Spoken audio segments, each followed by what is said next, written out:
തമിഴ്നാട് പ്രതിപക്ഷ നേതാവ് ഉദയനിധി സ്റ്റാലിൻ അറസ്റ്റിൽ. നടി തൃഷയ്ക്കെതിരെ നടത്തിയ സ്ത്രീവിരുദ്ധ പരാമർശത്തിലാണ് പോലീസിന്റെ നടപടി.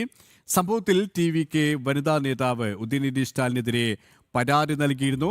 തഞ്ചാവൂരിൽ കാവേരി നദീജല തർക്കത്തിൽ നടത്തിയ പ്രതിഷേധത്തിനിടെയായിരുന്നു വിവാദ പരാമർശം. വിശദാംശങ്ങളുമായി ഐസൻ ജോസ് ചേരുകയാണ്. ഐസൻ, തഞ്ചാവൂരിൽ കാവേരി നദീജലവുമായി ബന്ധപ്പെട്ട് DMK നടത്തിയ ഒരു പ്രതിഷേധ പരിപാടിയിലാണ് ഒരു വിവാദ പരാമർശം ഉദയനിധി സ്റ്റാലിന്റെ ഭാഗത്തിനുമുണ്ടായത്.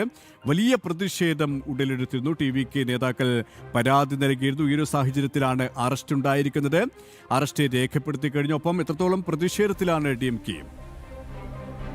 തീർച്ചയായും സുരേഷ്, അറസ്റ്റ് രേഖപ്പെടുത്തി കഴിഞ്ഞു എന്നാണ് ഇപ്പോൾ നമുക്ക് ലഭ്യമാകുന്ന റിപ്പോർട്ടുകളിൽ നിന്ന് മനസ്സിലാക്കാൻ സാധിക്കുന്നത്. മാത്രമല്ല, ഈ കോടതി പരിഗണിക്കുന്നതിന് മുമ്പ് അറസ്റ്റ് രേഖപ്പെടുത്തിയതിനെ ശക്തമായ എതിർപ്പ് DMKയുടെ ഭാഗത്തു നിന്നുണ്ടാകുന്നുണ്ട്.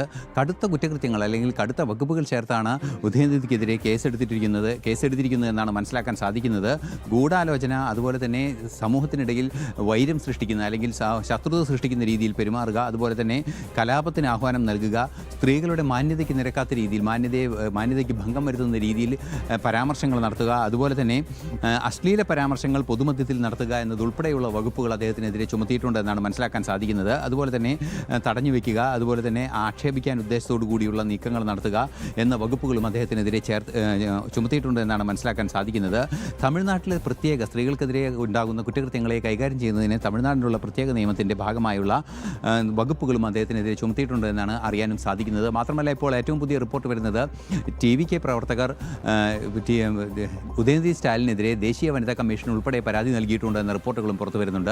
ഇവിടെ ഈ കോടതി കേസ് പരിഗണിക്കുന്നതിന് മുമ്പേ ഉള്ള ഈ ഒരു തിടുക്കപ്പെട്ട അറസ്റ്റ് രാഷ്ട്രീയ പ്രേരിതമാണ് എന്നുള്ള വിമർശനമാണ് DMK ഉന്നയിക്കുന്നത്. സ്വാഭാവികമായും ഈ കാവേരി നദീജല തർക്കവുമായി ബന്ധപ്പെട്ട് വലിയ രീതിയിലുള്ള വിവാദങ്ങൾ കർണാടകയും തമിഴ്നാടുമായി നിലനിൽക്കുന്നുണ്ട്. തമിഴ്നാട്ടിലെ DMKയും ടി.വി.കെ സർക്കാരുമായി നിലനിൽക്കുന്നുണ്ട്. ഇതൊക്കെയും ഒരു തുറന്ന പോരിലേക്ക് കാര്യങ്ങൾ എത്തുന്നു. കൂടുതൽ കലുഷിതമായ ഒരു രാഷ്ട്രീയ സാഹചര്യത്തിലേക്ക് തമിഴകം എത്തുന്നു എന്നതിന്റെ ഒരു സൂചന തന്നെയാണല്ലേ?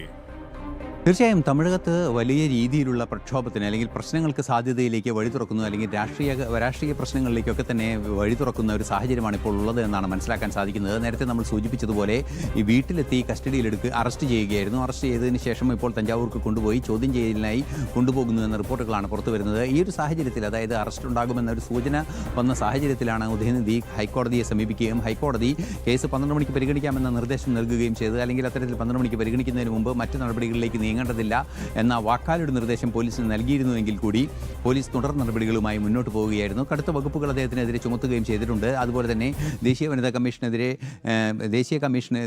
കമ്മീഷനിൽ ടി.വി.കെ പരാതി നൽകുകയും ചെയ്തത് ഉൾപ്പെടെയുള്ള നീക്കങ്ങൾ നടക്കുന്നു ഒരു വശത്തു കൂടി. അതിന് പുറമെയാണ് കൃത്യമായും DMKയുടെ വക്താക്കളെല്ലാം തന്നെ ഈ അറസ്റ്റ് കോടതി പരിഗണിക്കുന്ന വേളയിൽ അറസ്റ്റ് ചെയ്തത് ഗുരുതരമായ കുറ്റകൃത്യം അല്ലെങ്കിൽ ഒരു വീഴ്ചയാണ്, അത് കോടതി അലക്ഷ്യമാണ് എന്ന നിലപാട് DMK വളരെ കൃത്യമായി തന്നെ പറയുകയും ചെയ്യുന്നുണ്ട്. നിലവിൽ നമുക്ക് ലഭ്യമാകുന്ന വിവരങ്ങളനുസരിച്ച് വീട്ടിൽ നിന്ന് അറസ്റ്റ് ചെയ്ത് ഇപ്പോൾ തഞ്ചാവൂരിലേക്ക് ഉദയനിധിയെ കൊണ്ടുപോകുന്നു എന്നാണ് മനസ്സിലാക്കാൻ സാധിക്കുന്നത്. ഉദയനിധിയെ അവിടെ കൊണ്ടുപോയി തുടർ നടപടികളുടെ ഭാഗമായുള്ള ചോദ്യം ചെയ്യലും മറ്റു നടപടികളിലേക്ക് നീങ്ങുമെന്നാണ് അറിയാനും സാധിക്കുന്നത്. നേരത്തെ സുരേഷ് പറഞ്ഞതുപോലെ കാവേരി നദീജല തർക്കവുമായി ബന്ധപ്പെട്ടുണ്ടായ ഒരു പ്രക്ഷോഭത്തിൽ വലിയ രീതിയിലുള്ള മോശമായൊരു പരാമർശം, അശ്ലീല പരാമർശം തന്നെ എന്ന് പറയാവുന്ന ഒരു പരാമർശമാണ് ഉണ്ടായിരിക്കുന്നത്. അശ്ലീല പരാമർശം നടത്തുക എന്ന BNS-ലെ വകുപ്പുകൾ വളരെ കൃത്യമായി ചുമത്തിയിട്ടുമുണ്ട്. അതായത് 296B എന്ന BNS-ലെ വകുപ്പ് അശ്ലീല പരാമർശം സ്ത്രീകൾക്കെതിരെ നടത്തുക എന്ന അല്ലെങ്കിൽ പൊതുമധ്യത്തിൽ നടത്തുക എന്ന ഒരു നിലപാടിൻ്റെ ഒരു വകുപ്പ് കൂടി ഉൾപ്പെടുത്തിയാണ് ഉദയനിധിക്കെതിരെ കേസെടുത്തിരിക്കുന്നതെന്നാണ് ഇപ്പോൾ മനസ്സിലാക്കാൻ സാധിക്കുന്നത്. കടുത്ത നടപടികൾ അതുകൊണ്ട് തന്നെ ഇക്കാര്യത്തിൽ ഉണ്ടാകാനുള്ള സാധ്യത ഒട്ടും തന്നെ തള്ളിക്കളയാനാവില്ല. നിലവിലെ സാഹചര്യത്തിൽ ഒരു കലുഷിതമായ അവസ്ഥയിലാണ് നിലനിൽക്കുന്നത്. ഏത് സമയവും ഓരോ സംഭവവികാസങ്ങൾ ഉണ്ടാകാനുള്ള സാധ്യതയുണ്ട്. കോടതി എന്ത് പറയുമെന്നത് കാത്തിരുന്ന് കാണേണ്ടതുണ്ട്.